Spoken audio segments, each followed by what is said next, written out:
লো গ্রাউন্ডে রয়েছে নান আদার দেন roasted gaming versus বানি 444 এর আরো একটা ব্যাটেল আরো একটা ফাইট বোধহয় আমরা দেখতে পাবো এন্ড এই জায়গা থেকে বানি 444 এর সার্ভাইভার রাফিম লুকিয়ে রেখেছে কেজি বানি 444 তিনিও জন্য পিছপা হচ্ছে what the heck is this hello Rafim is here hello roasted gaming Rafim বসে আছে একটা ওপেন স্পেসে হো হো হো হোয়াট ওয়াজ দ্যাট ভাই what was that it was a funny thing guys Rafim it's off brother অবশ্যই বলতে হবে সাহসিকতার প্রমাণ দিয়েছে সাহসিকতার পরিচয় দিয়েছেন অবভিয়াসলি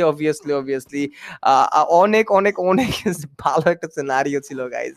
কজ জাস্ট বসে আছি স্টিল কেউ তাকায়নি তার দিকে কেউ তাও তাকে দেখেনি